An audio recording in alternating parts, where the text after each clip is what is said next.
Hello, I am Richa Singh Rajput. अब हम इस चैप्टर में पढ़ने वाले हैं क्लास 8 का चैप्टर 7। ठीक है, इसमें क्या है topic, reaching the age of adolescence, यानी किशोर अवस्था तक पहुंचने का जो उम्र होता है। ठीक है, इस चैप्टर के अंतर्गत हम टॉपिक क्या क्या पढ़ने वाले हैं। पहला टॉपिक है एडोलसेंस एंड प्यूबर्टी। एडोलसेंस का हिंदी होता है किशोर अवस्था, प्यूबर्टी यानी तरुण अवस्था। ठीक है, आगे है चेंज। दूसरा टॉपिक पढ़ने वाले इस चैप्टर के अंतर्गत जो टॉपिक पढ़ने वाले हैं वो है। ठीक है, दूसरा टॉपिक है चेंज ड्यूरिंग प्यूबर्टी, यानी प्यूबर्टी के दौरान चेंज क्या क्या आएगा। ठीक है, तरुण अवस्था के दौरान होने वाला परिवर्तन। ठीक है, तीसरा है टॉपिक सेकेंडरी सेक्सुअल कैरेक्टर्स, यानी द्वितीयक लैंगिक लक्षण। ठीक है, बॉयज में भी गर्ल्स में भी। इस चैप्टर टॉपिक के अंतर्गत हम चैप्टर के अंदर इसके बारे में डिटेल में जानेंगे। ठीक है, चौथा टॉपिक है इस चैप्टर के अंतर्गत पढ़ने वाले role of hormones in initiating reproductive function. ठीक है, यानी जो रिप्रोडक्टिव फंक्शन है, ठीक है, यानी प्रजनन कार्य में के दौरान शुरू में होने वाले किसका हार्मोन्स का रोल क्या है। ठीक है, आगे पढ़ेंगे पांचवा टॉपिक इस चैप्टर के अंतर्गत रिप्रोडक्टिव फेज इन ह्यूमंस। ठीक है, मानव में, मनुष्यों में जो रिप्रोडक्टिव फेज होते हैं इसके बारे में डिटेल में चैप्टर के अंतर्गत पढ़ेंगे। ठीक है, आगे है छठा टॉपिक इसका sex determination of a baby. ठीक है, कि लड़का जो बच्चा होगा वो बेबी गर्ल होगा या बेबी बॉय होगा, इसको कैसे डिटरमाइन करते हैं, इस किस पे डिपेंडेंट करता है, फीमेल पे या मेल पे, औरतें इसके लिए जिम्मेवार है या पुरुष इसके लिए जिम्मेवार है, इसके लिए हम चैप्टर के अंतर्गत पढ़ेंगे। ठीक है, डिटेल में। आगे 7 टॉपिक हम पढ़ने वाले हैं रिप्रोडक्टिव हेल्थ। ठीक है, प्रजनन स्वास्थ्य। ठीक है, ये भी काफी इंपॉर्टेंट टॉपिक है। हेल्थ रहेगा तभी तो हम रिप्रोडक्शन हो पाएगा क्लियरली। ठीक है, चैप्टर के अंतर्गत पढ़ने वाला टॉपिक क्या है, पहले हम टॉपिक नोट कर लेंगे। ठीक है, कि इस चैप्टर के अंतर्गत पढ़ना क्या क्या है हमको। ठीक है, इसमें टॉपिक क्या क्या प्रिपेयर करना होता है, ये हमारा 7 टॉपिक है। पहला है एडोलसेंस एंड प्यूबर्टी, दूसरा है चेंज ड्यूरिंग प्यूबर्टी, तीसरा टॉपिक है हमारा सेकेंडरी सेक्सुअल कैरेक्टर, चौथा है role of hormones in initiative reproductive function, पांचवा टॉपिक है रिप्रोडक्टिव फेज इन ह्यूमंस, छठा है sex determination of a baby, 7 topic है हमारा रिप्रोडक्टिव हेल्थ। ठीक है, ये 7 टॉपिक हम इस चैप्टर के अंतर्गत क्लियर करने वाले हैं। ठीक है, चैप्टर का नाम है reaching the age of adolescence. ठीक है, ये क्लास 8 का साइंस का चैप्टर 7 है। ठीक है, आते हैं चैप्टर में, टॉपिक देखते हैं। यहाँ पे कह रहा है हमारा कि all living things take birth, grow and die. जितने भी लिविंग थिंग्स होते हैं, सजीव होते हैं, जन्म लेते हैं, ग्रो करते हैं, मरते हैं। During the process of growth, growth के दौरान, ग्रोथ वाला प्रक्रिया जो होता है, विकास की जो प्रक्रिया होती है उस दौरान they undergo several change in their body. जब हम विकास करते हैं, वृद्धि करते हैं यानी ग्रो करते हैं, उस दौरान हमारे बॉडी में बहुत सारे चेंजेस आते हैं। ठीक है, such changes in humans are brought about by chemical substance. ये सारे जो चेंजेस आते हैं ह्यूमन बॉडी में, ये क्या होता है, केमिकल सब्सटेंस के द्वारा होता है। ठीक है, जिसको हार्मोन्स बोला जाता है। वैसा केमिकल सब्सटेंस जिसके द्वारा हमारे बॉडी में कई सारे चेंजेस देखने को मिलते हैं, उसे हार्मोन्स बोला जाता है। ठीक है, आगे हम ये दिखाया गया, ठीक है, फिगर के माध्यम से ग्रो होते हुए। ठीक है, इसके बाद आते हैं हमारा टॉपिक है growth is a natural phenomenon in all living things. ठीक है, the various stage of growth in humans are as follows. Growth जो है यानी वृद्धि जो है एक नेचुरल फेनोमेन, प्राकृतिक घटना है सारे सजीवों में। ठीक है, ये प्रकृति का रीजन हो सकता है, प्राकृतिक रीजन है। ठीक है, क्या ग्रोथ, जो कि इसके कई सारे स्टेज होते हैं। जैसे कि क्या है, इन्फेंसी, जब बच्चा पैदा होता है तो उसको इन्फेंसी यानी शैशव अवस्था, शिशु अवस्था बोलते हैं। ठीक है, दूसरा स्टेज होता है चाइल्डहुड यानी बचपन। ठीक है, तीसरा होता है एडोलसेंस यानी किशोर अवस्था, चौथा होता है एडल्टहुड, इसको क्या बोलते हैं, प्रौढ़ अवस्था। ठीक है, 4 अवस्था होता है हिंदी में, शिशु अवस्था, शैशव अवस्था, बचपना, किशोर अवस्था और प्रौढ़ अवस्था। ठीक है, एडोलसेंस के अंतर्गत एक और टॉपिक पढ़ते हैं जिसको प्यूबर्टी बोलते हैं। ठीक है, एडोलसेंस के अंतर्गत ही, एडोलसेंस एक लंबा सा प्रोसेस है, उसके बीच में एक सेक्सुअल मैच्योराइजेशन को गेन करने वाला जो प्रोसेस होता है उस दौरान प्यूबर्टी को उसको प्यूबर्टी बोलते हैं। ठीक है, अब होता है इन्फेंसी, क्या होता है, कब से कब तक के एज को हम इन्फेंसी बोलते हैं। इसमें जब बच्चा पैदा लेते हैं तब से लेके 2 साल तक के एज को क्या बोला जाता है, इन्फेंसी यानी शैशव अवस्था। दिख रहा है यहाँ पे एक बच्चा, ठीक है, फिगर में। दूसरा कह रहा है चाइल्डहुड यानी बचपन, 2 साल से लेकर 10 साल तक के बच्चों को क्या बोलेंगे, चाइल्ड बोलेंगे, ठीक है। अब आते हैं एडोलसेंस, ठीक है, 10 ईयर्स टू 18 ईयर्स यानी 10 से लेकर 18 साल तक को क्या बोलते हैं, ठीक है, इसको टीनेजर भी बोलते हैं, ठीक है। एडल्टहुड 18 और उससे ज्यादा वाला एज को क्या बोल रहे हैं, एक एडल्ट। इस फिगर के माध्यम से चारों को समझाया गया है। एक इन्फेंट है जिसको इन्फेंसी में बोला जाएगा, चाइल्ड दिख रहा है वो चाइल्डहुड है, टीनेजर को एडोलसेंस में रखा गया, एडल्ट को एडल्टहुड में रखा गया। ये 4 स्टेज होता है ह्यूमंस के लाइफ का, ठीक है, उसकी ग्रोथ का। अब कहीं कहीं किसी बुक में दिया है जो इन्फेंसी का एज दिया है वो दिया है जन्म से लेकर 5 साल तक, ठीक है। और जो उसके बाद वाला प्रोसेस है चाइल्डहुड, उसको ये दिखा किसी और बुक में है 6 वर्ष से लेकर 11 साल तक की अवस्था को क्या बोला जाता है, चाइल्डहुड, किसी और बुक से है, ठीक है। और जो हमारा किशोर अवस्था यानी एडोलसेंस है उसका एज दूसरे सोर्स से ये है कि उसमें 11-12 से लेकर 18-19 तक के एज को एडोलसेंस में रखा गया है, ठीक है। उसके बाद हमारा क्या आता है, इसमें बहुत सारे चेंजेस देखने को मिलते हैं, ठीक है। अब आता है हमारा टॉपिक है एडोलसेंस एंड प्यूबर्टी, ठीक है। पहले ही हम बोले थे कि एडोलसेंस के अंतर्गत एक और टॉपिक पढ़ने वाले हैं प्यूबर्टी, ठीक है। अब आते हैं कि दोनों में डिफरेंस क्या है। तो during adolescence the baby undergoes change leading to reproductive maturity, कह रहा है एडोलसेंस के दौरान, किशोर अवस्था के दौरान जो बॉडी होता है जिसमें कई सारे रिप्रोडक्टिव मैच्योरिटी आ जाती है, ठीक है। It is a phase in a person's life when an individuals is no more a child not yet an adult, कह रहा है ये लाइफ का एक ऐसा, किसी भी व्यक्ति के लाइफ का एक ऐसा फेज होता है जिसमें व्यक्ति ना ही वो बच्चा होता है, ना ही चाइल्ड होता है, ना ही एडल्ट होता है, उसी के बीच का जो एज होता है उसको एडोलसेंस बोला जाता है। The word adolescence is derived from the Latin word adolescence, ठीक है, मीनिंग टू ग्रो अप और टू मैच्योर। एडोलसेंस एक लैटिन वर्ड है, ठीक है, जिसका मतलब होता है टू ग्रो अप यानी बढ़ना, इन वृद्धि करना, टू मैच्योर यानी परिपक्व होना, ठीक है। It is period of transition between childhood and adulthood that involves a number of changes in body and mind, कह रहा है ये जो पीरियड होता है एडोलसेंस वाला, ये चाइल्डहुड और एडल्टहुड का पीरियड होता है जिसमें बहुत सारे चेंजेस हमारे बॉडी और माइंड में आते हैं, ठीक है। आगे है हमारा topic the world health organization WHO, ठीक है। WHO का फुल फॉर्म क्या हुआ, वर्ल्ड हेल्थ ऑर्गेनाइजेशन, हिंदी में विश्व स्वास्थ्य संगठन, ठीक है। प्यूबर्टी का हिंदी क्या होता है, जो हमारे यहाँ प्यूबर्टी है तरुण अवस्था, एडोलसेंस यानी किशोर अवस्था, ठीक है। डिफाइन, इसको कैसे डिफाइन करता है एडोलसेंस को, WHO का भी डिफिनेशन है इसके प्रति, क्या डिफिनेशन है थोड़ा देखा जाए।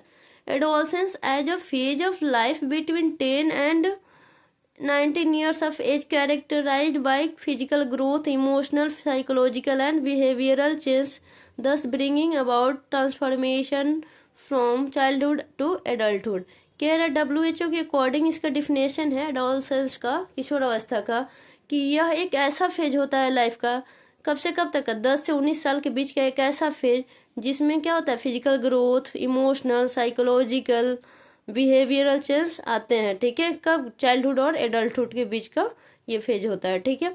ये WHO का डिफिनेशन है एडोलसेंस के लिए, ठीक है। आगे आते हैं टॉपिक है the term puberty is sometimes considered the same as adolescence, कह रहे जो टर्म प्यूबर्टी एक शब्द जो है, ठीक है, इसको कभी कभी लोग सेम समझ लेता है कि ये दोनों सेम वर्ड है, प्यूबर्टी एंड एडोलसेंस दोनों सेम वर्ड है, बट ऐसा नहीं है, कुछ थोड़ा सा डिफरेंस है दोनों के वर्ड के बीच में, ठीक है। But it is only a small part of the larger process of adolescence, कह रहे हैं कि जो एडोलसेंस होता है काफी लंबा प्रोसेस है, उसमें जो प्यूबर्टी है छोटा सा प्रोसेस है उस एडोलसेंस के बीच में, ठीक है। तो process of adolescence, puberty refers, puberty के बारे में यानी तरुण अवस्था, एडोलसेंस यानी किशोर अवस्था। तो puberty refers to physical and sexual maturation of both boys and girls, while adolescence also includes cognitive, social and behavioral characteristics of this period, कह रहा है प्यूबर्टी जो है ओनली फिजिकल और सेक्सुअल मैच्योरेशन को दर्शाता है गर्ल्स एंड बॉयज में, बट जबकि एडोलसेंस जो है वो क्या, उसमें क्या क्या शामिल है, उसका संज्ञात्मक विकास, सोशल, बिहेवियरल, ये सारे चेंज इसी पीरियड में आते हैं, किस में, एडोलसेंस में। लेकिन प्यूबर्टी का जैसे वर्ड है तो प्यूबर्टी वर्ड आते ही हम क्या जानेंगे कि प्यूबर्टी और क्या एडोलसेंस में क्या डिफरेंस है। इसको हम यहाँ पे अलग साइड से दिखा रहे हैं, ठीक है। इसमें हम क्वेश्चन लिखे हैं कि difference between adolescence and puberty, ठीक है। तो adolescence is the period of transition from childhood to adulthood. Adolescence एक लंबा प्रोसेस है जिसमें एक प्यूबर्टी उसके दौरान एक छोटा सा प्रोसेस है उसी में, ठीक है। तो एडोलसेंस जो पीरियड होता है चाइल्डहुड से एडल्टहुड होने तक का लंबा एक प्रोसेस होता है जिसमें प्यूबर्टी उसमें एक उसी में इंक्लूड एक छोटा सा क्या होता है प्रोसेस होता है। अब प्यूबर्टी के बारे में, puberty is a stage with in adolescence that involves physical and sexual maturation, ठीक है। प्यूबर्टी यानी तरुण अवस्था एक ऐसी अवस्था है जिसमें एडोलसेंस जो होते हैं इन्वॉल्व होते हैं किसमें, फिजिकल और सेक्सुअल मैच्योराइजेशन।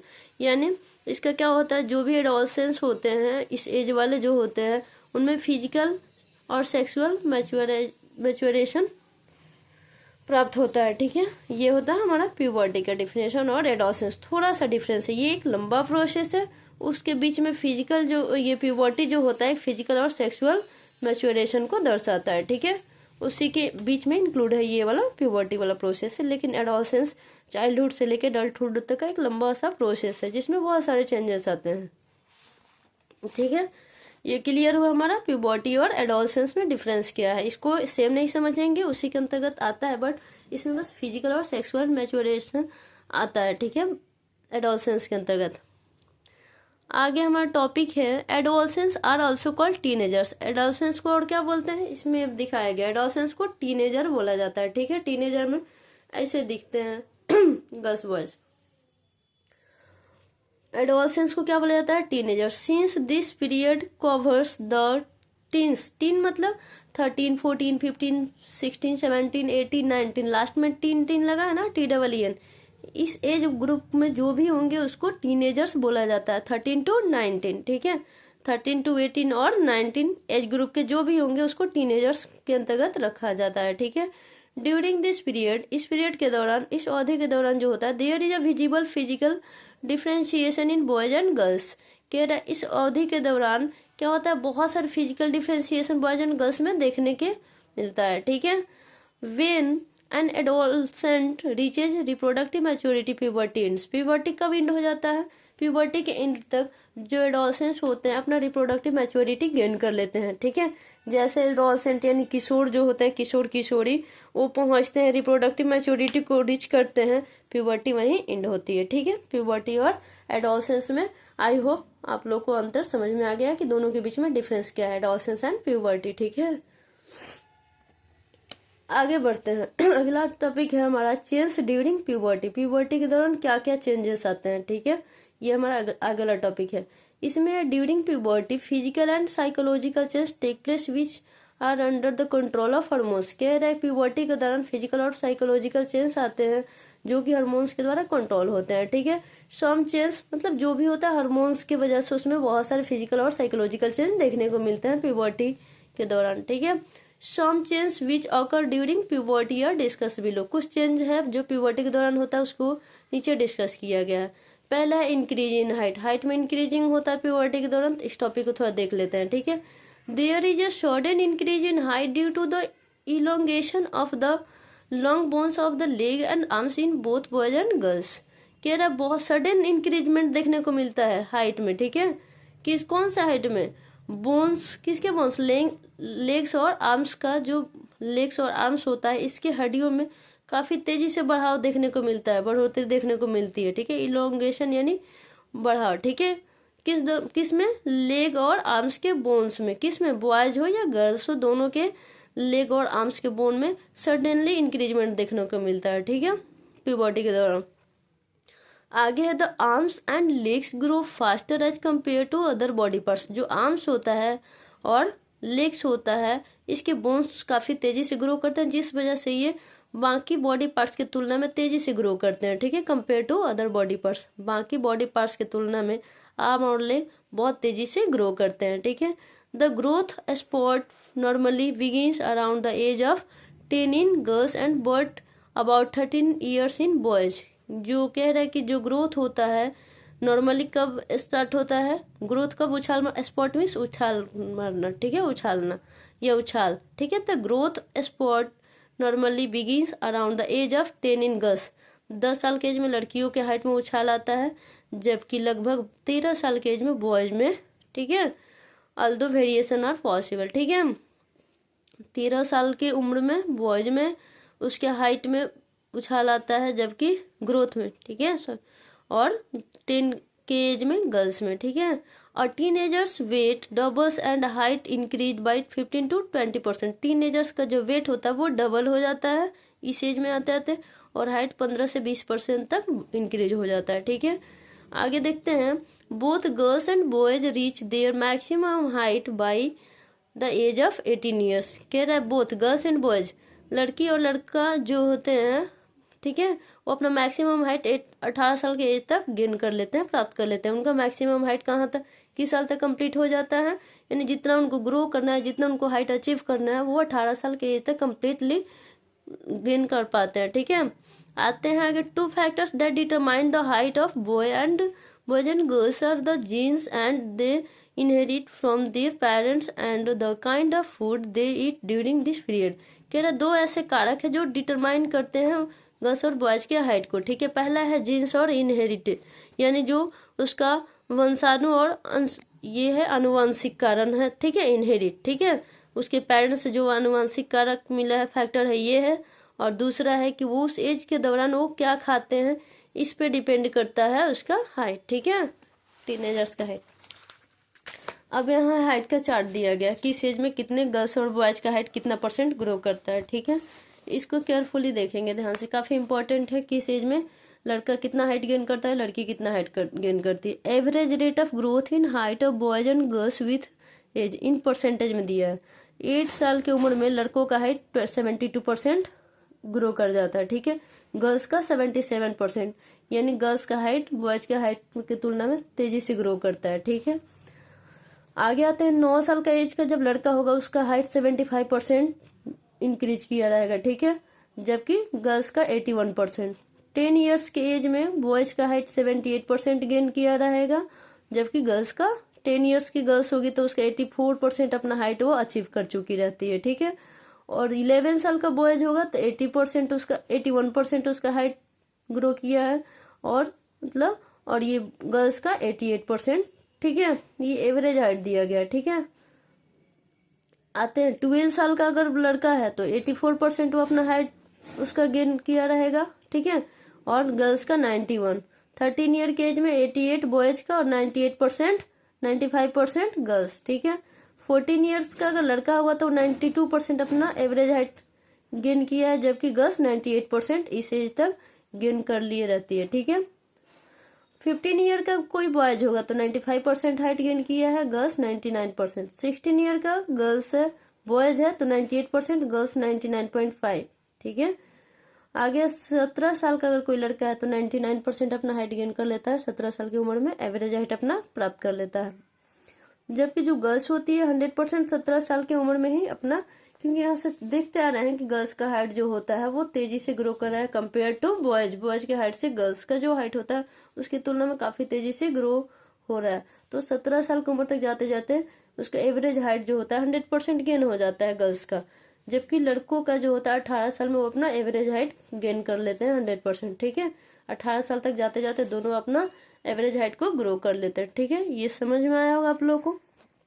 अब हम देखते हैं टॉपिक क्या है हमारा, कि एवरेज किसी का हाइट निकालने का कैसे पता चलेगा कि वो अपने एज के एंड तक, ठीक है, जितना उसको हाइट गेन करना है तो कितना % कर पाएगा, ठीक है, कितना centimetre. To find out the maximum height that one can attain at the end of adolescence. कह रहे एडोलेसेंस यानी किशोर अवस्था के अंत तक कोई भी लड़का या लड़की कितना हाइट गेन करेंगे, इसके लिए एक फार्मूला दिया है, HM यानी maximum height equal to percentage height in centimetre upon percentage of maximum height at this age, ठीक है, इनटू 100। इसको कैसे निकालेंगे, एक एग्जांपल देते हैं। सपोज दैट कोई लड़की है 10 साल की, और 10 साल की उम्र में गर्ल्स का हाइट कितना गेन किया गया है, 84% दिख रहा है यहाँ पे, ठीक है। अब प्रेजेंट में वो कितना सेंटीमीटर की है ये डिपेंड करता है, ठीक है। तो इसको हम हिंदी में लेके चलते हैं, यहाँ पे समझाए हैं, ठीक है। इसको ध्यान से देखिए आप लोग हिंदी में क्या तो वर्तमान लंबाई, यानी सपोज डेट वो लड़की 10 साल की है तो उसका अभी वर्तमान में हाइट कितना है सेंटीमीटर में, ठीक है। तो सेंटीमीटर वाला को ऊपर लिख देना, नीचे है कि उस साल के एज में, यानी 10 साल के एज में कितना % होना चाहिए, एवरेज हाइट 84, ठीक है। इस 84 को नीचे लिख देना है। प्रेजेंट में यानी अभी अगर 10 साल की वो लड़की है तो कितना सेंटीमीटर है वो लिखना है ऊपर में, नीचे में लिखना है 10 साल में गेन किया हुआ उसका एवरेज हाइट इंटू 100, ठीक है, इंटू 100।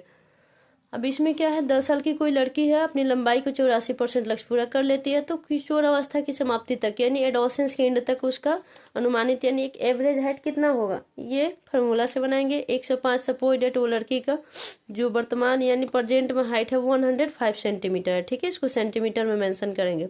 नीचे वो 84% गेन कर ली है कितने साल के एज में, 10 ईयर्स के एज में, इंटू 100 कटाएंगे तो क्या हो जाएगा 125 सेंटीमीटर, यानी वो किशोर अवस्था के अंत तक लगभग 125 साल वो अपना गेन 125 यानी 125 सेंटीमीटर अपना हाइट गेन कर लिए रहेगी, ठीक है।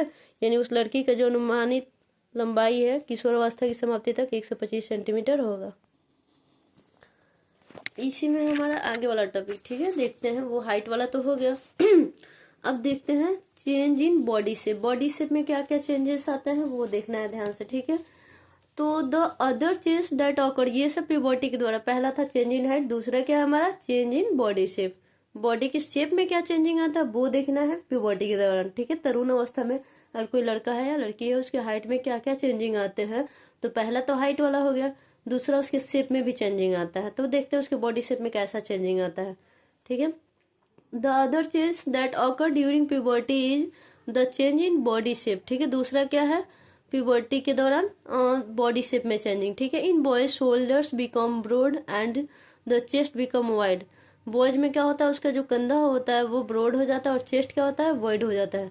अब यहाँ ध्यान देने वाली बात यह है कि शोल्डर्स ब्रॉड क्यों होगा और चेस्ट वाइड क्यों होगा। ब्रॉड और वाइड में क्या डिफरेंस है, दोनों का मीनिंग तो सेम होता है, बट शोल्डर्स के लिए ब्रॉड और चेस्ट के लिए वाइड क्यों दिया गया, दोनों में क्या डिफरेंस है। ब्रॉड और वाइड में ये डिफरेंस है कि दोनों का मतलब तो चौड़ा होता है लेकिन दोनों में अंतर है। वाइड जो होता है यानी चौड़ाई, तो जब हम चेस्ट मेजर करते हैं तो एक पॉइंट से दूसरे पॉइंट में यानी दो ऑब्जेक्ट के डिस्टेंस को हम क्या बोलेंगे, वाइड वहां यूज करते हैं, ठीक है। अब ब्रॉड क्या होता है, एक ही जगह यानी एक ऑब्जेक्ट का जो डिस्टेंस मापते हैं उसको हम उसके लिए ब्रॉड लिखते हैं, ठीक है। ब्रॉड और वाइड में अंतर है, दोनों का तो मीनिंग सेम है लेकिन उसमें डिफरेंस है, तभी तो यहाँ शोल्डर के लिए ब्रॉड दिया गया और चेस्ट के लिए वाइड दिया गया। चेस्ट मापने के टाइम में जो इंची टेप होता है और यह छाती जिसको बोलते हैं छाती का जो ये मापते हैं कि कितना मीटर सीना है उसका, तो उसके लिए हम एक पॉइंट से दूसरे पॉइंट पे यानी दो ऑब्जेक्ट के बीच के डिस्टेंस को मेजर करते हैं, इसलिए वाइड लगा है। लेकिन ब्रॉड किसके लिए यूज हुआ है, हमारे एक ही ऑब्जेक्ट के डिस्टेंस को मेजर करने के लिए, ठीक है। ये क्लियर हो गया होगा, आई होप समझ में आ गया होगा कि वाइड और ब्रॉड में क्या डिफरेंस है, ठीक है। In girls the region below the waist line become wider, hips broaden and breast develop, ठीक है। और mammary gland in the breast develop. कह रहा है कि जो हमारा गर्ल्स है, गर्ल्स के में क्या चेंजिंग आता है, वो तो बॉयज में था कि उसका शोल्डर और चेस्ट क्या हो जाता है, शोल्डर उसका ब्रॉड होगा, चेस्ट वाइड होगा, ठीक है। लेकिन गर्ल्स में क्या चेंजिंग होगा, वेस्ट लाइन यानी उसका जो कमर का नीचे वाला जो एरिया है वो क्या होगा, चौड़ा होगा। हिप ब्रॉडन, उसका जो हिप वाला पार्ट है कुल्हा वाला वो ब्रॉडन होगा, चौड़ा। और ब्रेस्ट डेवलप यानी उसका जो ब्रेस्ट है स्तन है उसमें डेवलपमेंट देखने को मिलेगा, ठीक है। Mammary gland in the breast develop, mammary gland क्या होता है ब्रेस्ट डेवलपमेंट में कौन कंपल्सरी है, कौन सहायक है, तो मैमेरी ग्लैंड किस में, ब्रेस्ट डेवलपमेंट में। अब हम दिखाने जा रहे हैं कि मैमेरी ग्लैंड होता क्या है गर्ल्स में, ठीक है। ये हमारा है हमारा मैमेरी ग्लैंड, ठीक है, इसको ध्यान से देखना है, दिख रहा है मैमेरी ग्लैंड। इसी की वजह से हमारा क्या होता है गर्ल्स में ब्रेस्ट डेवलपमेंट होता है, ठीक है। मैमेरी ग्लैंड की वजह से ये गर्ल्स में होने वाले उसके बॉडी शेप में चेंजिंग है, ठीक है। बॉयज में क्या होगा, उसके शोल्डर और चेस्ट में डिफरेंस चौड़ाई देखने को मिलेगी, ठीक है। आई होप ये टॉपिक क्लियर हो गया होगा, ठीक है, शेप में कैसे चेंजिंग होता है। अब आते हैं चेंज इन वॉइस, ठीक है। वॉइस में कैसे चेंजिंग आता है, during puberty the voice box, ठीक है, यानी स्वर यंत्र, ठीक है। और लैरिंग्स यानी हिंदी में इसको स्वर यंत्र बोलते हैं। Begins to grow in both the sexes. कह रहा है प्यूबर्टी के दौरान, तरुण अवस्था के दौरान जो वॉइस बॉक्स होता है, लैरिंग्स होता है, वो ग्रो करने लगता है दोनों सेक्सेस में, यानी दोनों लिंगों में, गर्ल्स एंड बॉयज दोनों में क्या होता है, चेंजेस देखने को मिलते हैं। ठीक है, वॉइस, उसके वॉइस बॉक्स में। आगे है द ग्रोइंग वॉइस, ठीक है, box can be seen protruding in boys in the throat region causing the male voice to crack and depend. कह रहे हैं कि जो वॉइस बॉक्स है बॉयज में, वो क्या होता है, दिखने लगता है, उभार आ जाता है इसमें। ठीक है, प्रोड्यूसिंग मतलब प्रोट्रूडिंग यानी उभार आना। ठीक है, यानी वो दिखने लगता है। ठीक है, जो बॉयज में वॉइस बॉक्स है वो क्या होता है, वो दिखने लगता है कहाँ पे, थ्रोट रीजन में। ठीक है, जैसे उसको गले में लगता है कि कुछ निकला हुआ है। ठीक है, वो ग्वाइटर नहीं होता है, ये बॉयज का जो वॉइस बॉक्स लार्ज होने की वजह से वो दिखता है। ठीक है, causing the male voice to crack and depend. क्यों दिखने लगता है, क्योंकि जो मेल वॉइस बॉक्स होता है वो क्रैक हो जाता है और डिपेंड हो जाता है, जिसकी वजह से उसमें वॉइस बॉक्स, जिसको लैरिंग्स भी बोलते हैं, स्वर यंत्र, वो दिखने लगता है। ठीक है, आगे क्या है, it is called Adam's apple.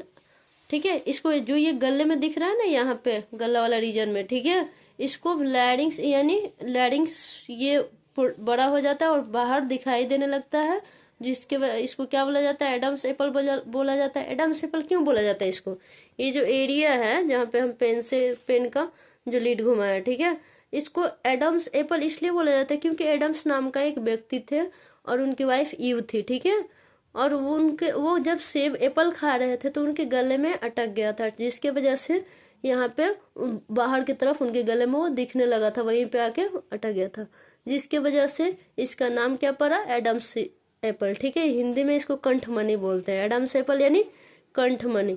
और ये जिसके वजह से गांव में भोजपुरी में लोग कहता है कंठ फूट गया है, बॉयज का क्या होता है, कंठ फूट गया है, यानी कहने का मतलब उसका लैरिंग्स जो है, ठीक है, वो जो थ्रोट में दिख रहा है, लैरिंग्स बिगर होने की वजह से वो क्या हो जाता है, बाहर की तरफ निकल जाता है और दिखने लगता है, और कुछ दिन के बाद वो नॉर्मली सामान्य भी हो सकता है। ठीक है, the voice box is hardly visible in girls. जो वॉइस बॉक्स होता है गर्ल्स में, वो हार्डली बहुत मुश्किल से ही दिखने को मिलता है, उस लड़कियों में ज्यादा आगे की तरफ गले में निकला हुआ वो नहीं दिखाई देता है बॉयज की तरह। ठीक है, as it is so small size, क्योंकि इसका जो साइज होता है गर्ल्स में ये बहुत छोटा होता है, बॉयज में बड़ा हो जाता है। ये कोई बीमारी नहीं है, इसको लेकर टेंशन नहीं लेना। अगर किसी बॉयज के गले में ऐसे दिख रहा है तो ये प्यूबर्टी के दौरान होने वाला चेंजिंग है। ठीक है, जिसको एडम्स एप्पल कहते हैं। एडम्स एप्पल क्यों कहते हैं, इस टॉपिक में हमने समझा। ठीक है, और ये क्या होता है, हमारा जो वॉइस बॉक्स है, लैरिंग्स जिसको बोलते हैं, वो क्या हो जाता है, ग्रो करता है और उसके साइज ज्यादा बॉयज में ज्यादा दिखने को मिलता है और ज्यादा बड़ा हुआ रहता है, जिस वजह से वो हमको बाहर की तरफ दिखाई देता है। ठीक है, गर्ल्स में ऐसा नहीं होता है, स्मॉल साइज का होता है उसका गर्ल्स का। ठीक है, the voice in girls becomes high pitches और श्रिल। जो गर्ल्स का वॉइस बॉक्स होता है, वॉइस होता है गर्ल्स का, वो हाई पिचेज होता है, यानी तेज ध्वनि वाला। ठीक है, अब आते हैं तीसरा क्या है, पहला हो गया चेंज इन हाइट प्यूबर्टी के दौरान, दूसरा था बॉडी शेप में चेंजिंग, तीसरा था वॉइस में चेंजिंग। अब चौथा हमारा टॉपिक है increase is the activity of sweat and oil gland. कौन कौन, स्वेट ग्लैंड और ऑयल ग्लैंड, जिसको सिबेशियस ग्लैंड भी बोला जाता है। अब इसमें क्या चेंजिंग होता है, पहले इस टॉपिक को हम ऐसे ओरली समझते हैं कि इसमें होता क्या है कि जब हम जो टीनेजर होते हैं, जो एडोलसेंस के एज में जाते हैं प्यूबर्टी के दौरान, क्या होता है कि उसके फेस में बहुत सारे कील मुहासे निकलने लगते हैं। तो पूरा मतलब इस एज में लड़का लड़की परेशान हो जाता है कि मेरे फेस में ये निकलने लगा, वो निकलने लगा, कहीं डस्ट का प्रकोप तो नहीं है, हम बाहर जाते हैं, डस्ट की वजह से हो गया, इसकी वजह से हो गया, उसके अरे क्या है कि हमारा स्किन जो होता है उस दौरान ऑयली होता है। ताकि ऑयली इसलिए होता है कि जो उसका स्किन है वो ड्राई ज़्यादा ना रहे, इसलिए वहाँ पे एक वो क्या होता है, सिबेशियस ग्लैंड यानी वसायुक्त ग्रंथि पाया जाता है हमारे स्किन में, और वो क्या करता है, हमेशा हम ये क्या वसा प्रोड्यूस करते रहता है, जिस वजह से हमारा स्किन ड्राई ना रहे। ठीक है, और इसके वजह से हमारे फेस में क्या निकल जाता है, बहुत सारे कील मुहासे यानी एक्नी और पिंपल्स निकल जाते हैं। ठीक है, किस दौरान, इसी एज के दौरान। इसको लेकर टेंशन नहीं लेना, इलाज उलाज ये बाकी होता है कि इस एज का ये खत्म, जब ये एज हो जाता है, फिर भी अगर 29-30 के एज तक दिखता है तो उसके लिए है बहुत सारे उपचार हैं, उसके लिए क्रीम व्रीम या डॉक्टर से कंसल्ट करके लोग यूज करता है, लेकिन इस एज के दौरान नहीं कर रहे तो कोई टेंशन लेने वाली बात नहीं है, ठीक है, क्योंकि ये उस दौरान होने वाला चेंजिंग है, ठीक है। The sweat and oil glands become activated and produce more secretion during puberty. Puberty के दौरान जो होता है बहुत सारे सिक्रेशन स्रावन होने लगता है, जब स्वेट एंड ऑयल ग्लैंड क्या हो जाता है, एक्टिव हो जाता है। इस दौरान क्या होता है, स्वेट ग्लैंड और हमारा कौन सा ग्लैंड है, सीबेशियस ग्लैंड एक्टिव हो जाता है, जिस वजह से क्या होता है कि बहुत सारे सिक्रेशन देखने को मिलते हैं। This leads to the appearance of pimples. इसकी वजह से होता क्या है, अब हमारे फेस पे बहुत सारे ऑयल ग्रंथियाँ, ठीक है, और स्वेट ग्रंथि दिखने लगे, इसकी वजह से हमारे फेस पे पिंपल्स और एक्नी दिखने को मिलेगा, ठीक है, जिसकी वजह से क्या होता है, एंड कैरेक्टरिस्टिक बॉडी ऑर्डर, जो क्या होता है ये बॉडी के गंध के वजह से भी निकलता है, क्योंकि उसके वजह से जो सीबेशियस ग्लैंड है उसके और स्वेट ग्लैंड से हमारे बॉडी में क्या होता है, ऑर्डर यानी गंध आने लगता है, जिसकी वजह से हमारे फेस पे पिंपल्स और एक्ने निकलने लगते हैं, ठीक है। आगे है डेवलपमेंट ऑफ सेक्स ऑर्गन्स, ठीक है। पांचवा क्या है, प्यूबर्टी के दौरान होने वाला changings, development of sex organ. During puberty the sex organs develop completely, ठीक है, प्यूबर्टी के दौरान जो सेक्स ऑर्गन होता है मेल या फीमेल का वो कम्प्लीटली डेवलप हो जाता है। In boys the testes and penis develop and start producing sperm. लड़कों में क्या होता है, टेस्टिज यानी हिंदी में उसको वृषण बोलेंगे, ठीक है, एंड पेनिस जो होता है लड़कों का वो क्या हो जाता है, डेवलप हो जाता है, ठीक है, और उसमें स्पर्म आने लगता है, स्पर्म यानी शुक्राणु आने लगता है लड़कों के पेनिस से, ठीक है। In girls the ovaries in large and start producing mature age, ठीक है। गर्ल्स में क्या होता है लड़कियों में कि जो उसका ओवरीज है, अंडाशय है, वो बड़ा हो जाता है और स्टार्ट कर देता है क्या प्रोड्यूस करना, मैच्योर एग्स, ठीक है, एक परिपक्व अंडाणु वो प्रोड्यूस करने लगता है, किसका, फीमेल का ओवरीज, ठीक है। एवरी मंथ, हर मंथ में क्या प्रोड्यूस करने लगता है, मैच्योर एग प्रोड्यूस करने लगता है, किसका, ओवरीज से, ठीक है, उसका इनलार्ज हो जाता है और स्टार्ट कर देता है क्या प्रोड्यूसिंग करना, मैच्योर एग हर मंथ, ठीक है। This leads to the onset of the menstrual cycle. इसकी वजह से क्या होता है, हर मंथ में मासिक धर्म यानी मासिक चक्र देखने को मिलता है, ठीक है, जिसको शॉर्टकट में एमसी बोलते हैं, ठीक है। ये गर्ल्स और बॉयज में होने वाले सेक्स ऑर्गन में चेंजिंग है, ठीक है, प्यूबर्टी के दौरान। अब तक हमने क्या पढ़ा, पहला चेंज इन हाइट, दूसरा चेंज इन बॉडी से, तीसरा था change in voice girls boys में, चौथा था कि स्वेट ग्लैंड और ऑयल ग्लैंड से क्या क्या चेंजिंग आते हैं, ठीक है। उसके बाद है development of sex organ, girls and boys में क्या क्या चेंजिंग आते हैं। बॉयज का क्या होता है, टेस्टिज, उस दौरान क्या होता है, टेस्टिज और पेनिस डेवलप हो जाता है, स्पर्म स्टार्ट करने लगता है प्रोड्यूस करना, और गर्ल्स में ओवरीज बड़ा हो जाता है और उसमें मैच्योर एग्स उससे प्रोड्यूस होने लगता है हर मंथ, जिसकी वजह से मेंस्ट्रुअल साइकिल होने लगता है, ठीक है, गर्ल्स में। ये था एक्नी और ये क्या बोलते हैं पिंपल्स में क्या डिफरेंस है। इसमें आएंगे एक्नी और पिंपल्स। पिंपल्स यानी फोड़ा फुंसी, जो छोटा मोटा निकला और छूट गया, खत्म हो गया। लेकिन जो हमारा एक्नी होता है, पिंपल्स नॉर्मली है कि निकला कुछ दिन के बाद ठीक हो गया, उस ज़्यादा ये उससे प्रॉब्लम नहीं हुई। लेकिन जो एक्नी होता है यानी मुहासा, ठीक है, किल मुहासे, इसका क्या होता है, ये सूखता है जब, ठीक है, तो यहाँ पे काले काले दाग जैसा हो जाते हैं, ठीक है, स्किन में क्या हो जाता है, हमारे फेस पे दाग बन जाता है, जिसको हम लोग क्या बोलते हैं, एक्ने बोलते हैं। दोनों में पिंपल्स और एक्ने में यही डिफरेंस है, ठीक है। अब हमारा टॉपिक है reaching mental, intellectual and emotional maturity. ये भी प्यूबर्टी के दौरान चेंजिंग आता है, ठीक है। इसमें हम क्या देखेंगे, on reaching the age of adolescence there are considerable change in the way of thinking and intellectual development takes place. कह रहे जब बच्चे एडोलसेंस एज तक पहुंचते हैं तो उसमें बहुत सारे चेंजेस आते हैं जो कि इंटेलेक्चुअल डेवलपमेंट को दर्शाता है, ठीक है, उसके थिंकिंग को, उसकी क्या बोलते हैं भावनात्मक परिपक्वता को दर्शाता है। अब इसमें पहला है the rapid physical growth leaves teenagers often feeling awkward, ठीक है, self conscious, uncoordinated, embarrassed and even confuse. कह रहा है इस एज में जो होता है, जो लड़का लड़की होता है, तेजी से उसका फिजिकल ग्रोथ तो हो गया, ठीक है, और इस दौरान क्या होता है, वो लोग खुद को ऑकवर्ड फीलिंग करते हैं, सेल्फ कॉन्शियस यानी अपने आप को लेके वो लोग पूरा क्या रहते हैं, मतलब सचेत नहीं रहना, चेत बोलते हैं, सेल्फ कॉन्शियस का हिंदी, ठीक है। इसमें होता है कि कोई आपको लेके बोल दिया, कमिटमेंट दे दिया कि आपका फेस ऐसा है, आपका ये अच्छा नहीं लगता है, आपका पर्सनालिटी ऐसे, तो लोग क्या होता है अपने को लेके दूसरों की बातों को, मतलब खुद के विषय में दूसरों का ओपिनियन से प्रभावित होना, यानी सेल्फ कॉन्शियस होना, ठीक है, इस एज में, ठीक है। और ऑकवर्ड फील करना, एक अजीब अजीब सा भद्दा सा फील करना। अनकोऑर्डिनेटेड यानी क्या हो जाते हैं, पूरा पूरा क्या हो जाते हैं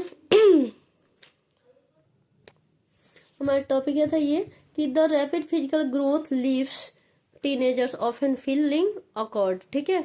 बहुत तेजी से जो फिजिकल टीनेजर्स का जो बॉडी का फिजिकल ग्रोथ होता है, जिसकी वजह से वो ऑकवर्ड फील करते हैं, यानी अजीब सा फील करते हैं, सेल्फ कॉन्शियस यानी संकोच भरा, ठीक है। उनको खुद पे इतना ट्रस्ट नहीं होता, खुद संकोच में, किस रियल में हम ऐसे हैं क्या, कोई कमिटमेंट दे दिया किसी हमारे बारे में, तो वो उसको लेके हम सोचने लगना, परेशान हो जाना, यानी सेल्फ कॉन्शियस हो जाना। अनकोऑर्डिनेटेड यानी बेबुनियादी बातों को दिमाग में ऐसे ही घुमाते रहना, ठीक है। एम्बैरेस्ड यानी शर्मिंदा फील करना, कोई कुछ बोल दिया बस हो गया, शर्मिंदगी फील होना, ठीक है। एंड इवन कंफ्यूज, यहाँ तक कंफ्यूज भी हो जाते हैं, किस एज का ये चेंजिंग है, ठीक है। ये है हमारा प्यूबर्टी के दौरान गर्ल्स एंड बॉयज में ये सारे चेंजिंग देखने को मिलता है। आगे है adolescents need frequent validation by others. Adolescents जो होते हैं, किशोर किशोरी जो होते हैं, उनको किस चीज की जरूरत होती है, एक frequent validation by the others, दूसरों के द्वारा एक उनका क्या चाहिए, एक तार्किक निर्णय चाहिए होता है दूसरों के द्वारा, ठीक है। तुलनात्मक निर्णय वो तय करना, ठीक है, दूसरों के द्वारा, ठीक है। And they desperately seek peace acceptance, उनको क्या होता है, लगते हैं वो अपने लिए सहकर्मी ढूंढने, ठीक है, ताकि वो क्या करें, उनको सलाह दे पाए, ठीक है। Peers opinion become most influential and guide the flow of their life, ठीक है। कह रहे कि उनको क्या चाहिए, दूसरों का ओपिनियन, यानी कोई सहकर्मी चाहिए जिसका ओपिनियन उनके लाइफ को क्या करे, प्रभावित करे और उनको गाइड करे, ठीक है।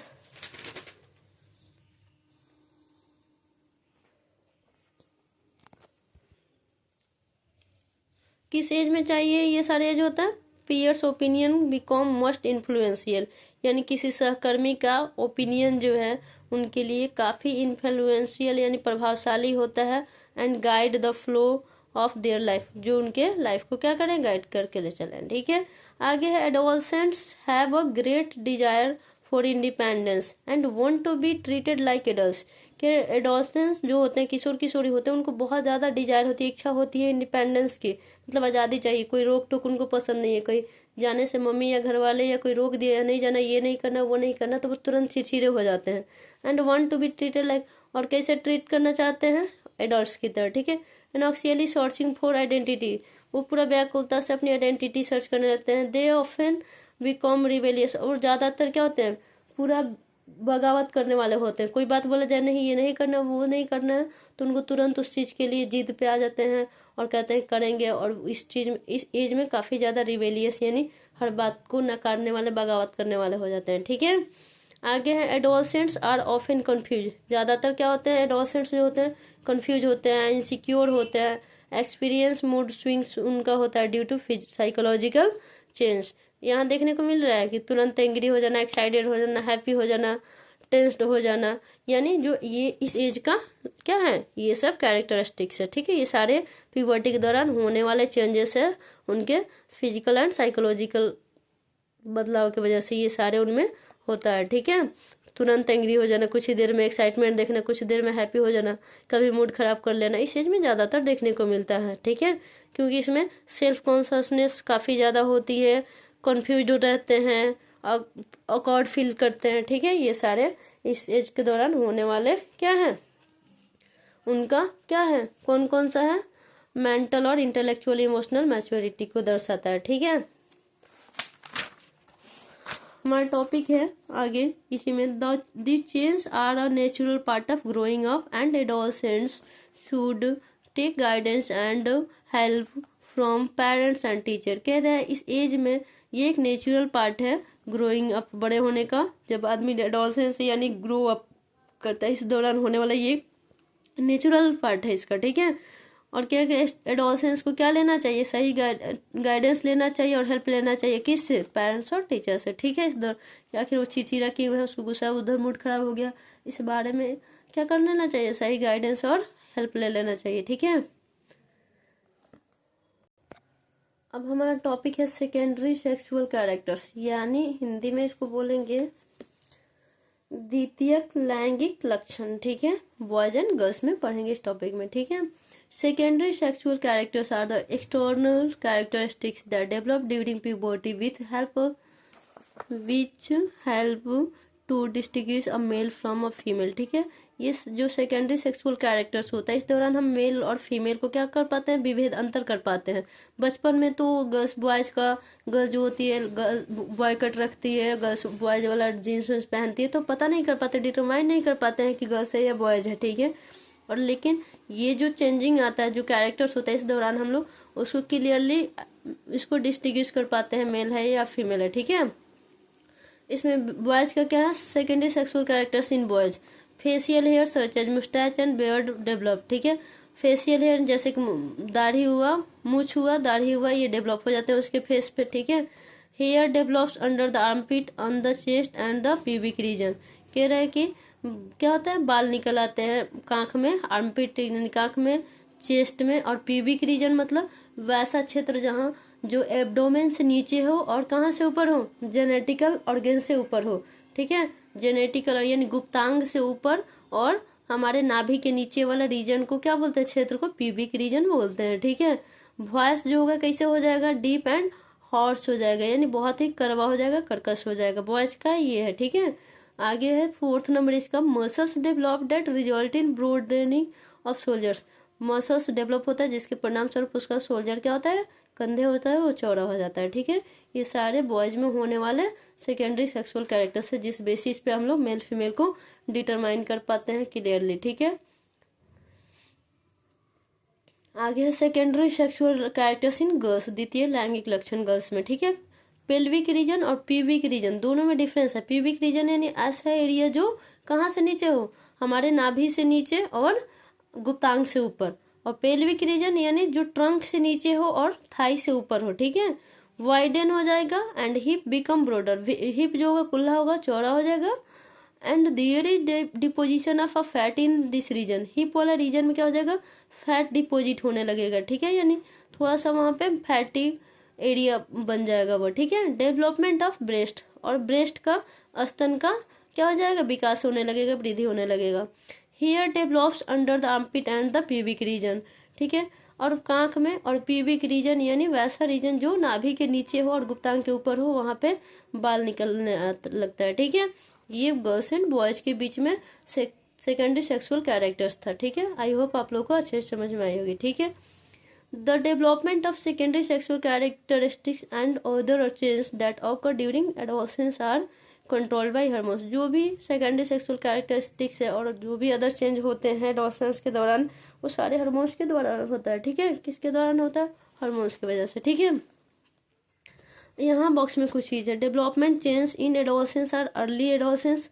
जो कह रहे डेवलपमेंट चेंज होते हैं एडोलसेंस में, वो 3 तरह से, अर्ली एडोलसेंस, मिडिल एडोलसेंस और लेट एडोलसेंस। अर्ली एडोलसेंस यानी 10 से 14 साल को अर्ली एडोलसेंस, मिडिल एडोलसेंस 15 से 17 साल, और लेट एडोलसेंस 18 से 19 साल। ठीक है, अब आते हैं हमारा इंडोक्राइन ग्लैंड्स। ठीक है, यानी अंतःस्रावी ग्रंथियाँ। The endocrine system is made up of several organs called glands. Endocrine system यानी अंतःस्रावी जो प्रणाली है, वो क्या बहुत सारे ऑर्गन का बना होता है, जिसको ग्लैंड्स यानी ग्रंथि बोला जाता है। That are located all over the body. ठीक है, एंड सीक्रेट हार्मोन्स। कह रहे हैं कि जो ग्लैंड होता है हमारे बॉडी के हर एक पार्ट में होता है, और ये हार्मोन्स को स्रावित करता है, हार्मोन्स रिलीज करता है। ठीक है, hormones are chemical that coordinate different functions in the body by carrying message through the blood to organs, skin, muscles and other tissues called target sites. ठीक है, कह रहा हार्मोन्स एक केमिकल्स होता है जो कि क्या करता है, कोऑर्डिनेट करता है डिफरेंट फंक्शन, बहुत सारे फंक्शन को हमारे बॉडी में, by carrying message through the blood to organs. Blood से मैसेज कैरी करके ले जाता है और ऑर्गन को, स्किन को, मसल्स को, अदर टिश्यू को देता है, जिसको ये सारे चीज को organ, skin, muscle, other tissue, ये सारे टारगेट साइट्स कहलाते हैं। ये सबको वो दे देता है, कौन, हार्मोन्स। ठीक है, these signals tell the body what to do and when to do। ठीक है। ये जो सारे सिग्नल्स हैं जो लेके कैरी करके ले जाते हैं हार्मोन्स, ये बताते हैं कि बॉडी क्या करता है और कब करता है, ठीक है। अब यहाँ पे आते हैं हार्मोन्स का और टारगेट साइट का डिफिनेशन देखते हैं कि टारगेट साइट क्या होता है, ठीक है। टारगेट साइट यानी पार्ट्स ऑफ द बॉडी, ठीक है। इंडोक्राइन जो ग्लैंड हम पढ़ रहे हैं इसको डक्टलेस ग्लैंड भी बोलते हैं, ठीक है। नालिका रहित यानी वीना नालिका, ठीक है। इंडोक्राइन यानी अंतःस्रावी ग्रंथि को नालिका विहीन या नलिका रहित ग्रंथि भी कहते हैं। टारगेट साइट्स को पार्ट्स ऑफ द बॉडी कहते हैं। इसका डिफिनेशन है सेल और ऑर्गेन, ठीक है, इन the body that receive and respond to hormones और देयर अदर सिग्नली मॉलिक्यूल्स, ठीक है। ये हमारा किसका है, टारगेट साइट। एक ऐसा ऑर्गेन जो क्या करता है, बॉडी में रिसीव करता है, रिस्पॉन्ड करता है हार्मोन्स को अदर सिग्नली मॉलिक्यूल्स के लिए, ठीक है। अब आते हैं हार्मोन्स क्या होता है। Hormones are chemical substances released by various endocrine glands to regulates the function of various organ of the body. Hormones एक ऐसा केमिकल सब्सटेंस होता है जो रिलीज करता है बहुत सारे एंडोक्राइन ग्लैंड्स, ठीक है, टू रेगुलेट, किसके लिए, रेगुलेट और फंक्शन करने के लिए, किसका, बहुत सारे ऑर्गन का ऑफ द बॉडी, बॉडी के बहुत सारे ऑर्गन का जो क्या होता है, ग्लैंड होता है, उसको रेगुलेट और फंक्शन करना हार्मोन्स का काम होता है, ठीक है। ये हमारा डिफिनेशन था टारगेट साइट और किसका, हार्मोन्स का। नोट करना है तो नोट कर सकते हैं कि टारगेट साइट्स क्या होता है और हार्मोन्स क्या होता है, ठीक है।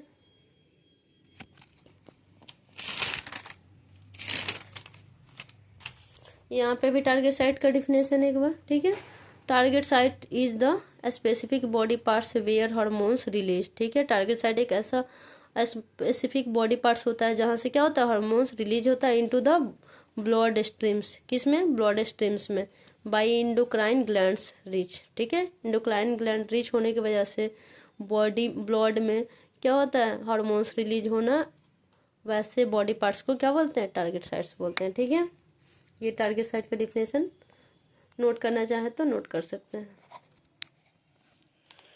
अब आते हैं, हमारा टॉपिक हुआ कि ये जो होता है हमारा हार्मोन्स होता है वो किसको, hormones affect process in the body, ठीक है। Hormones affect process in the body, body में कौन कौन प्रोसेस को हार्मोन्स अफेक्ट करता है। पहला है मेटाबॉलिज्म। मेटाबॉलिज्म क्या होता है, the way you break down food and get energy from nutrients, ठीक है। मेटाबॉलिज्म होता है कि जब हम भोजन टूटता है और उसके वजह से एनर्जी क्या होता है, एनर्जी प्राप्त होता है किस, न्यूट्रिएंट से, वो मेटाबॉलिज्म कहलाता है। ग्रोथ एंड डेवलपमेंट दूसरा प्रोसेस है जिसको हार्मोन्स अफेक्ट करता है। तीसरा है इमोशंस एंड मूड। चौथा है फर्टिलिटी एंड सेक्सुअल फंक्शन। पांचवा है स्लीप। छठा है ब्लड प्रेशर, ठीक है। Endocrine glands are also called ductless gland यानी नलिका रहती। इंडोक्राइन ग्लैंड्स, एंडोक्राइन ग्लैंड्स यानी हिंदी में इसको अंतःस्रावी ग्रंथियां, इसको डक्टलेस ग्लैंड भी बोलते हैं क्योंकि ये इसमें कोई नली नहीं होती है, नलिका रहित होती है। Because blood carries the hormones to the target site, ठीक है। क्यों कहते हैं इसको, क्योंकि जो ब्लड होता है वो क्या, blood carry the hormones, hormones को ले जाता है कहाँ तक, टारगेट साइट तक, ठीक है। The location of different endocrine glands, the hormones secreted by them and their functions summarised in the table given on the next page. चलो आगे वाला पेज में थोड़ा हम क्या देखते हैं, ये जो हार्मोन्स का दिया है कि इसका टारगेट साइट कौन है, टारगेट ऑर्गन्स कौन है, फंक्शन क्या है, कौन सा ग्लैंड कौन सा हार्मोन्स रिलीज करता है। इसमें है हमारा देखेंगे इस टेबल में, ठीक है, ध्यान से इसको देखना है। हार्मोन्स समझ में है, हार्मोन्स क्या होता है, टारगेट साइट क्या होता है, वैसा साइट जहाँ से क्या होता है, बॉडी पार्ट जहाँ से हार्मोन्स रिलीज होते हैं, ठीक है, वो टारगेट साइट कहलाता है। हार्मोन्स एक केमिकल सब्सटेंस है। अब आते हैं इस टेबल को समझते हैं। पीनियल ग्लैंड, पीनियल ग्लैंड एक ग्लैंड है, ग्रंथि है, और ये मेलाटोनिन हार्मोन को रिलीज करता है। और इसका टारगेट ऑर्गन यहाँ कहाँ से होता है, मैन, यानी कई सारे ऑर्गन से ये अपना क्या करता है, पीनियल ग्लैंड यानी ये मेलाटोनिन हार्मोन को रिलीज करता है, ठीक है। इसका फंक्शन क्या है, बायोलॉजिकल क्लॉक का काम करता है, कौन, ये पीनियल ग्लैंड। दूसरा है पिट्यूटरी ग्लैंड, इसको मास्टर ग्लैंड भी बोलते हैं, हिंदी में पीयूष ग्रंथि बोलते हैं। ये ब्रेन के बेस में स्थित होता है, ठीक है, पिट्यूटरी ग्लैंड। ये कौन कौन सा हार्मोन्स रिलीज करेगा, FSH, LH, ADH, growth hormone, oxytocin, prolactin, ठीक है। ये सारे जो हार्मोन्स है ये पिट्यूटरी ग्लैंड रिलीज करता है, ठीक है। और इसका टारगेट ऑर्गन कौन कौन है? ओवरीज है, किडनीज है, यूटेरस है, ब्रेस्ट टिश्यू है, मैनी अदर्स, ठीक है। इसके अलावा भी और सारे हैं टारगेट ऑर्गन जो ये पिट्यूटरी ये सारे हार्मोन्स को रिलीज करते हैं। इसका काम क्या है, फंक्शन क्या है, कार्य मेंस्ट्रुअल साइकिल है, ठीक है, यानी मासिक चक्र, ठीक है। Osmo regulation, growth and division, birth contraction, milk production, ठीक है। आगे है थायराइड ग्लैंड, थायरॉक्सिन हार्मोन को रिलीज करता है। इसका टारगेट ऑर्गन लिवर है और इसका फंक्शन है मेटाबॉलिक रेट, ठीक है। आगे है एड्रिनल ग्लैंड, ठीक है, इसको उरो एवं लरो भी बोलते हैं, ठीक है। एड्रिनल ग्लैंड को क्या बोलते हैं? उरो एवं लरो हार्मोन्स किसको बोलते हैं? एड्रिनल को, ठीक है। ये कौन सा हार्मोन्स रिलीज करता है? एड्रीनलिन, ठीक है। और दूसरा है कोर्टिसोल, ठीक है। इसके टारगेट ऑर्गन कौन कौन है? मैनी है और ये इसका फंक्शन क्या है? फाइट और फ्लाइट। और इसको एंटी स्ट्रेस, ये दोनों किसका फंक्शन है? एड्रिनल ग्लैंड का, ठीक है। अब है पैनक्रियाज ग्लैंड, इसका ये कौन हार्मोन्स को रिलीज करता है? इंसुलिन करता है पैनक्रियाज और ग्लूकागोन को रिलीज करता है, ठीक है। इसका टारगेट ऑर्गन लिवर होता है और कह रहा है ब्लड शुगर लेवल्स को ये क्या करता है? इसका फंक्शन क्या है? ब्लड शुगर लेवल्स, ठीक है। ओवरीज ग्लैंड जो है एस्ट्रोजन और प्रोजेस्टेरोन को रिलीज करता है। ये दोनों फीमेल हार्मोन्स है, ठीक है, कंफ्यूज नहीं होना है। फीमेल हार्मोन्स ये और ये मेल है, ठीक है। ये यूटेरस इसका क्या है? टारगेट ऑर्गन और इसका काम क्या है? मेंस्ट्रुअल साइकिल, ठीक है। टेस्टिस जो कि मेल का क्या है? ग्लैंड है और ये टेस्टोस्टेरोन हार्मोन्स को रिलीज करता है। इसका टारगेट ऑर्गन भी मैनी है, ठीक है। और ये मेल कैरेक्टरिस्टिक्स को दर्शाता है, ठीक है। यहाँ तक समझ में आई होगी बात है कि कौन सा ग्लैंड कौन सा हार्मोन रिलीज करता है, इसका टारगेट ऑर्गन कौन है, इसका फंक्शन क्या है, ठीक है।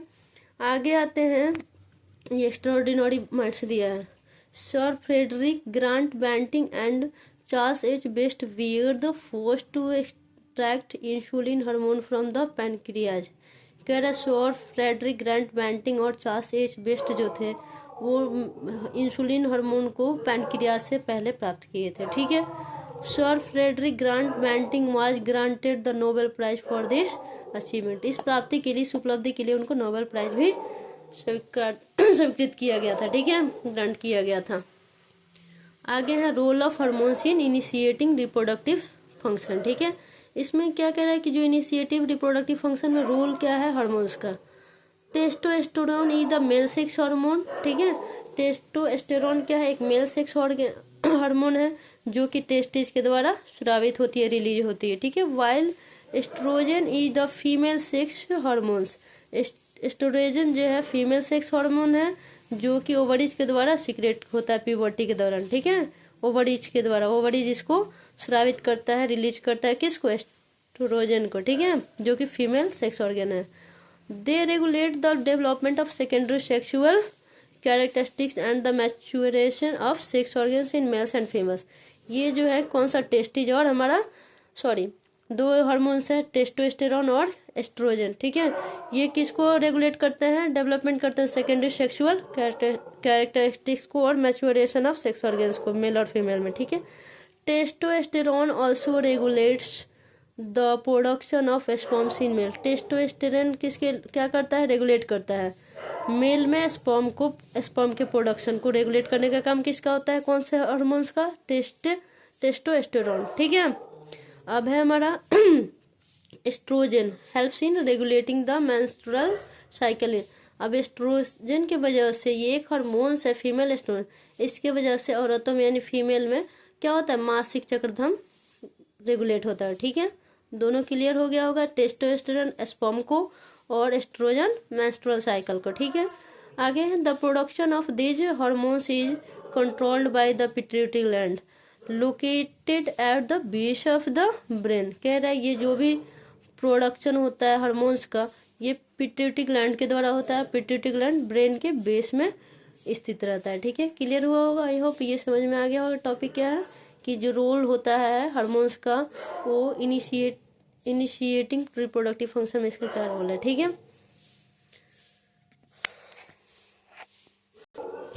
अब हमारा टॉपिक क्या है यहाँ, एक्स्ट्रा ऑर्डिनरी माइंड्स देखेंगे। When hormones levels dip below a certain point the pituitary gland can instruct other gland to produce and release more. कह रहा है जैसे ही हमारा हार्मोन्स लेवल क्या होता है, बिलो होता है, कम होता है कुछ पॉइंट पे, तो पिट्यूटरी ग्लैंड तुरंत इंस्ट्रक्ट करती है दूसरे ग्लैंड को, इंस्ट्रक्ट करने निर्देश देती है दूसरे ग्लैंड को, दूसरे ग्रंथि को, ताकि वो प्रोड्यूस और रिलीज करे ज़्यादा ही कुछ। ठीक है, आगे this process is called homeostasis. ठीक है, होम्योस्टैटिस क्या होता है, तो द प्रोसेस ऑफ क्या, when hormones level dip below a certain point the pituitary gland क्या करता है, इंस्ट्रक्ट करता है अदर ग्लैंड को, किस लिए, to produce and release more. ठीक है, इसी प्रोसेस को क्या कहते हैं, होम्योस्टैटिस। ठीक है, आगे हमारा टॉपिक है importance of hormones in life cycle of animals. Animals में इसका क्या इम्पोर्टेंस है हार्मोन्स का। ठीक है, you have learn about Metamorphosis in insects and frog. ठीक है, कह रहे हैं कि हमने क्या सीखा है, फ्रॉग और इंसेक्ट्स में जो रूपांतरण होता है वो तो हमने देख लिया। The process of Metamorphosis in insects is controlled by insects hormone. कह रहे हैं कि जो प्रोसेस होता है किस में, इंसेक्ट्स में, वो किसके द्वारा होता है, इंसेक्ट्स हार्मोन के द्वारा। इन फ्रॉग्स, फ्रॉग में it is controlled by the thyroxine hormone, और फ्रॉग में ये जो होता है वो किसके द्वारा होता है, थायरोक्सिन हार्मोन के द्वारा होता है, which is produce by the thyroid gland. Thyroxine hormone जो है थायरॉइड ग्लैंड इसको प्रोड्यूस करता है, और फ्रॉग में जो कंट्रोल होता है कौन, मेटामॉर्फोसिस। ठीक है, ये किसके द्वारा होता है, हमारे किसके द्वारा होता है, थायरोक्सिन हार्मोन्स के द्वारा। For thyroxine to be produce the presence of iodine in water is essential. Thyroxine produce करने के लिए वाटर में क्या होना आवश्यक है, आयोडीन का होना आवश्यक है।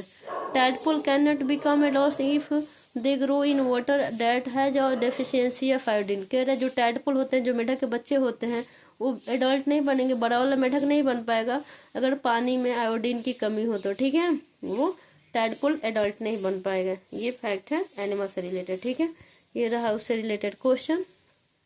आगे आते हैं रिप्रोडक्टिव फेज इन ह्यूमंस। आगे वाला टॉपिक हमारा टॉपिक नंबर कितना है, ये टॉपिक नंबर 5 है। ठीक है, 7 को टॉपिक पढ़ना था, 7th टॉपिक में 5th नंबर का ये टॉपिक है। 7 टॉपिक पढ़ना था, 7 में ये 5th नंबर है, रिप्रोडक्टिव फेज इन ह्यूमंस। ठीक है, इसमें है an adolescent becomes capable of reproduction only when the testis and ovaries start producing gametes. कह रहे हैं एक एडोलसेंट यानी किशोर किशोरी कैपेबल हो जाएगा लो रिप्रोडक्शन के लिए, नहीं वो प्रजनन करने में सक्षम हो जाएगा लो जब वो टेस्टिज और ओवरी स्टार्ट कर देगा लो, उसका जो गैमेट्स, वो टेस्टिज उसका और ओवरी जो होता है गैमेट्स प्रोड्यूस करना स्टार्ट कर देगा, तो वो प्रजनन करने में सक्षम हो जाएगा एक एडोलसेंट। ठीक है, the reproductive phase in girls begin at the age of 10 to 12 years. कह रहा है जो प्रजनन का चरण होता है, दौर होता है, वो गर्ल्स में 10 से 12 साल में ही स्टार्ट हो। इसका मतलब ये होता है कि कोई गर्ल्स वो कैपेबल हो सकती है रिप्रोडक्शन करने में, बच्चा पैदा करने में 10 से 12 के एज में। ठीक है, जबकि बॉयज में क्या होता है, while in boys it started the age of 13 to 14 years. Boys में ये जो रिप्रोडक्टिव कैपेसिटी आती है, कैपेबल होते हैं इसका रिप्रोडक्शन बॉयज में, वो 13 से 14 साल में स्टार्ट होता है, जबकि गर्ल्स में 10 से 12 साल में। यानी कहने का मतलब कि 10 से 12 साल के एज में गर्ल्स सक्षम हो जाती है माँ बनने के लिए, जबकि बॉयज 13 से 14 साल के लिए। ठीक है, the capacity to produce gametes last till the age of 40 to 50 years in female and but for a much longer time in males until he healthy. कह रहा जो कैपेसिटी है गैमेट्स प्रोड्यूस करने का, ठीक है, वो फीमेल में 45 से 50 यानी 45 से 50 ईयर तक होता है, जबकि बॉयज में क्या होता है, यानी मेल में ये होता है लाइफ लॉन्गर होता है, उससे ज़्यादा तक होता है जब तक वो हेल्दी है, यानी ज़्यादा तक हेल्दी, यानी वो 60-70 तक नहीं हो सकता, ज़्यादा से ज़्यादा 56 से लेकर 57 ईयर्स तक बॉयज में गैमेट्स प्रोड्यूस करने की कैपेसिटी रहेगी। ठीक है, जबकि गर्ल्स में 45 से 50 ईयर्स तक। ठीक है, ये एवरेज ईयर्स बताया गया है। ठीक है, अब है the menstrual cycle in females when the onset of puberty one of the 2 ovaries produce 1 egg और ओवम। ठीक है, एवरी मंथ। ठीक है, कि फीमेल्स में क्या होता है, 2 में से एक एग जो होता है हर मंथ में क्या करता है, प्रोड्यूस करता है। क्या प्रोड्यूस करता है, उसका 2 ओवरी में से एक एग प्रोड्यूस करता है, ठीक है। This egg is release into the fallopian tube. ये जो एग होता है वो कहाँ रिलीज होता है, फैलोपियन ट्यूब में, ठीक है। वंस इन एवरी, एक बार होता है, इन एवरी, हर 28 से 30 दिन पे फैलोपियन ट्यूब में जो एग होता है वो फैलोपियन ट्यूब में रिलीज होता है, ठीक है। This process called ovulation. इस प्रोसेस को क्या बोलते हैं, ओव्यूलेशन। ओव्यूलेशन को हिंदी में कैसे समझेंगे, ओव्यूलेशन क्या होता है ओव्यूलेशन का हिंदी है यहाँ पे महिला की ओवरी से, यानी उसके एक ओवरी से जो एग रिलीज होता है उसी को ओव्यूलेशन कहते हैं, ठीक है। महिला की ओवरी से जो एग रिलीज होता है और रिलीज होकर फैलोपियन ट्यूब में जाता है, और वो हर 28 से 30 दिन के बीच में वो क्या करता है, 28 से 30 दिन के बीच में क्या होता है, उसमें वो एग रिलीज होकर फैलोपियन ट्यूब में जाता है, जिसको क्या बोलते हैं, ओव्यूलेशन बोलते हैं, ठीक है। फैलोपियन ट्यूब क्या होता है, ये कहाँ होता है, अंडाशय एवं गर्भाशय के बीच स्थित एक जोड़ी खोखली नलिकाओं का समूह है फैलोपियन ट्यूब, ठीक है। यहाँ पे है किसका, ओव्यूलेशन और फैलोपियन ट्यूब का डेफिनेशन हिंदी में, ठीक है, कि ये फैलोपियन ट्यूब क्या होता है और ओव्यूलेशन क्या होता है। ओव्यूलेशन क्या होता है, फीमेल का जो ओवरीज होता है उससे जो एग रिलीज होता है और एग रिलीज होकर फैलोपियन ट्यूब में जाता है, उसी प्रोसेस को ओव्यूलेशन बोलते हैं, ठीक है। और फैलोपियन ट्यूब क्या होता है, वो कहाँ पाया जाता है, जो ओवरीज होता है और यूटेरस होता है उसके बीच में एक जोड़ा, एक खोखला टाइप का, ठीक है, एक हॉलो टाइप का नलिकाओं का समूह होता है, यानी वो क्या होता है एक नालिका का समूह होता है, ठीक है। आगे है, during the period of 28 to 30 days the wall of the uterus become thick. 28 से 30 दिन के बीच में जो यूटेरस का दीवार होता है वो मोटा हो जाता है और वो एग रिसीव करने के लायक हो जाता है, एग रिसीव करता है। If the egg is fertilize, अगर एग फर्टिलाइज हो जाता है यानी उसका अंडाणु जो फर्टिलाइज हो जाता है, it gets implanted in the uterus for further development.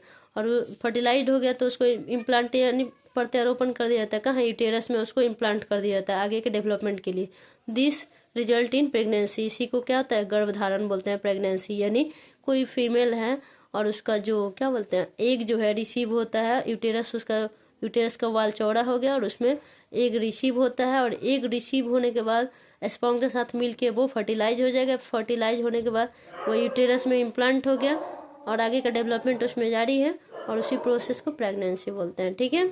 In case fertilization does not occur, अगर किसी कारण बस फर्टिलाइजेशन नहीं होता है, the unfertilize egg along with the lining of the uterus wall is its blood vessels breakdown. कह रहे हैं अगर फर्टिलाइजेशन नहीं होता है तो अनफर्टिलाइज एग जो है, जो इसके दीवार से क्या, यूटेरस के दीवार से जो लाइनिंग करके है, वो क्या होता है, इट्स ब्लड वेसल ब्रेकडाउन, उसका ब्लड वेसल्स जो होता है वो टूटता है, पास आउट द वेजिना, और वेजिना में जाता है, और resulting in bleeding for 4 to 6 days.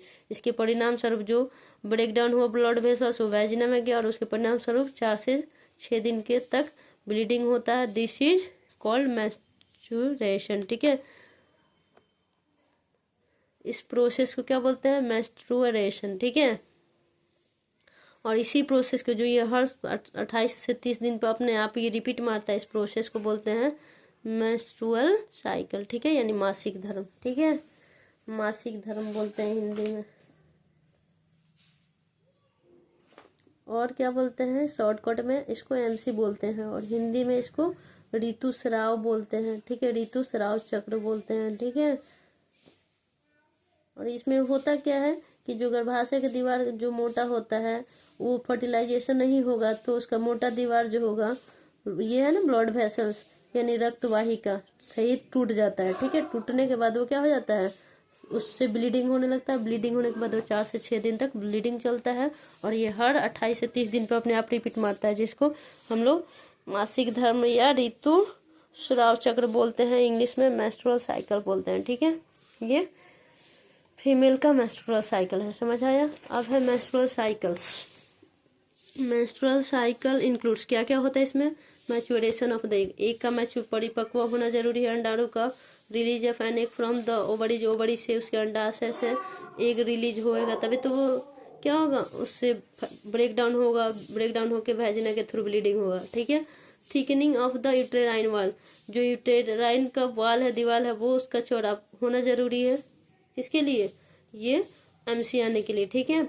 अब है menstrual flow is pregnancy does not occur, ठीक है, and the thickened inner wall of the uterus breaks down, ठीक है। मेंस्ट्रुअल फ्लो करेगा कब?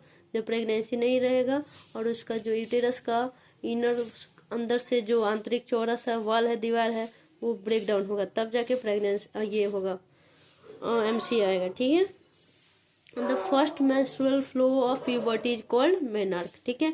जो पहला पीरियड आता है, एमसी आता है प्यूबर्टी के एज में, ठीक है, उसको क्या बोलते हैं? मेनार्क बोलते हैं, ठीक है। क्या बोलते हैं? पहला जो आता है उसको क्या बोलते हैं? हिंदी में बोलते हैं रजो दर्शन, ठीक है। क्या बोलते हैं इसका? मेनार्क का हिंदी होता है रजो दर्शन, ठीक है। पहला जो पीरियड आता है प्यूबर्टी के दौरान उसको बोलते हैं मेनार्क, हिंदी में रजो दर्शन। अब